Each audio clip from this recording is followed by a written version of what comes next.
Ladies and gentlemen, hello, and you are watching TTV News with some latest events in Tân An Province. And now coming to details.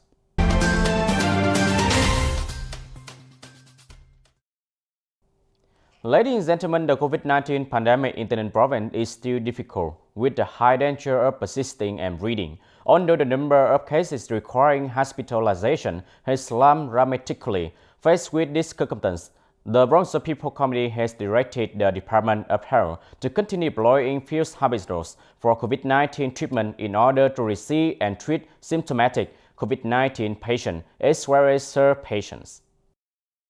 The Department of Health has reported and advised the Provincial People's Committee to send a document to the Ministry of Health and Department of Military Medicine and the Ministry of National Defense, supporting professional human resources for the Tân An Province due to the health sector's human resource situation and units that have to focus on performing many tasks with limited human resources.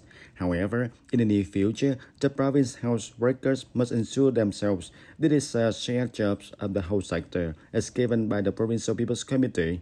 As a result, the Department of Health established a strategy to deploy and rotate specialist human resources from the Department of Health managed institutions to execute activities at field hospital.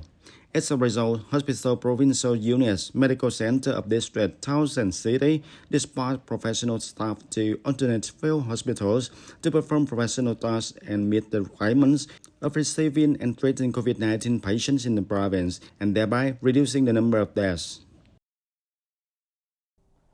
Recently, the number of FO cases in the neighborhood in industrial zone has grown because some individuals are not vigilant in safeguarding themselves, their loved ones, and their whole society.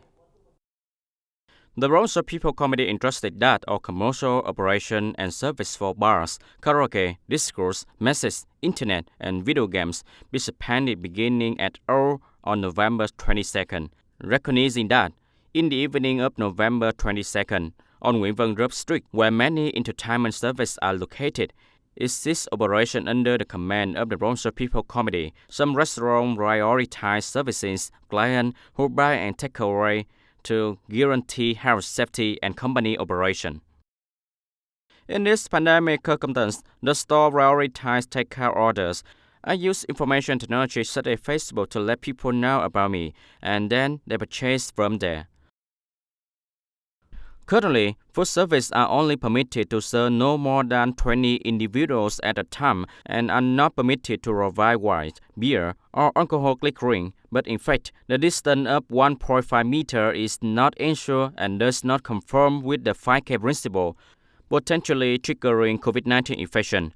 Furthermore, there are still some impromptu retail locations where customers stop and park illegally, generating traffic insecurity and failing to ensure food, cleanliness, and safety, and so on, promoting the role of the people as the center and subject of epidemic prevention and control, as well as each individual's feeling of responsibility and awareness in epidemic prevention at this time.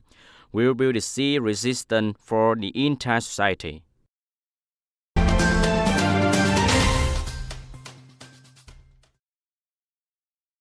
Along with improving prevention and control of the COVID-19 pandemic, the province has given attention to and is presently the reception, settlement, and payment of support for employees encountering difficulties as a result of COVID-19 pandemic. And so far, almost 125,000 workers in the province have been evaluated and resolved in accordance with the government resolution number 68. With a total payout for nearly 190 billion Vietnam dong to expedite the establishment of employees' policies, the chairman of the Provincial People's Committee has also permitted the People's Committee of District, Towns, and City to adopt and support them. To date, the district level has assessed and handled over 17,000 applications, totaling roughly about 26 billion Vietnam dong. For self-employed employees, F0, F1 who have completed isolation, those who have suspended and stopped of labor contracts, and business households are the most common cases getting the assistance.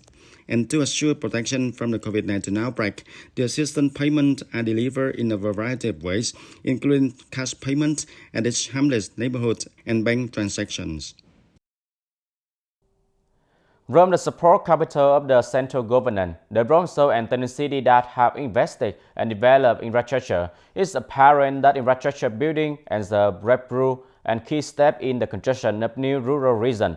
In rural region, infrastructure is critical for productivity and people livelihood. Over the last 10 years, the city has spent in repairing and improving about 620 kilometers of roads in order to fulfill traffic conditions in the construction of new rural communes in 3 communes, Thanh Tân, Tân Bình, and Bình Minh. Inter-commune roads, in particular, have been asphalted and concerted for about 42 kilometers. Tens of kilometers of road in hamlet, and inner fields are assured to be clean and comfortable to travel. The majority of the rural transportation infrastructure system in these 3 new rural communes has been put into operation and is being used efficiently, giving the countryside a new face and making a substantial contribution to socio-economic advancement, emerging communities, and satisfying traffic conditions in new rural construction currently. 3 communes, Thanh Tân, Tân Bình, and Bình Minh meet the standard number 2 for traffic.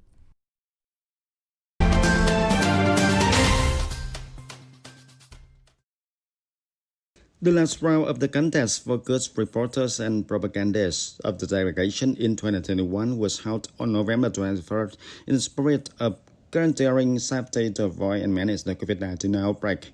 The provincial youth union advanced the competition, and after beating of 41 other hopefuls in the preliminary round, just 8 were chosen for the final round. The competition proceeded to participate in the contest contains self-introduction, topic response presentation, and quick reaction expressing their opinions to the jury's questions and scenarios. According to the jury evaluation, the participants picked topical issues that are of the interest to young people in order to participate in the event. The finalists also planned and invested intelligently, demonstrating youth incentiveness. And the first prize were awarded to contestant Lâm Thế Trường, Deputy Secretary of the Youth Union of Tây Ninh Public Security. 2 second prizes were awarded to the contestant Nguyễn Thị Thảo Trang, Deputy Secretary of the Party and Political Work Department, Tây Ninh Public Security Department, and candidates to Đỗ Hoàng Trung, Secretary of the Teachers Union, Lê Văn Tám Primary School in Tây Ninh City. The audience, in order to further improve the effectiveness of the prevention and control of the COVID-19 epidemic, reduce and soon control the rate of disease rate in the community, ensure the safety of people's health and life in normal conditions. Recently, the People Committee of Tây Ninh Province has issued a document directing to focus on drastically implement measures to prevent and control the COVID-19 epidemic. The following is a record of reporter Nguyen Dụ on the first day of implementing provincial directives in U Minh Châu district. The Tây Ninh Provincial People Committee has directed that some activity be suspended and limited throughout the province, beginning on November 22, 2021. Specifically, bars, karaoke, disco, messes, internet, and video gaming operations have been halted. Limit the scale of some activities that attract hero growth, in which the food and beverage establishment serves no more than 20 people at a time, does not provide wine, beer, or alcoholic drink, and remote takeout. According to the first day of the provincial direction implementation, the food and beverage industry in U Minh Châu district were relatively abundant. The number of visitors declined drastically, and many stores were forced to lose and functional in a slow manner. Read the table a bit. Typically 15 tables, now 2 tables, no beverage, just takeaway. Although they are aware of the prohibition of supplying alcohol, beer, and alcoholic drink, several restaurants in U Minh Châu district continue to offer beer to clients seated. These pubs are still open for business, albeit they are less packed than they were before the province issued a mandate to tighten steps to prevent and regulate COVID-19 in the new circumstances. The overall condition is empty scan, making a living without generating a profit. It can be sustained 1-2 more months. If it's not alright, I will cease. Many restaurants have lost as a result of harsher law on the food and beverage industry, such as limiting the number of people gathered at one time or prohibiting the sale of wine, beer, and alcoholic drink business. When the businesses are still open, the number of clients has substantially fallen. Ladies and gentlemen, that's all for today TTV News. Thank you for joining with us and see you next time.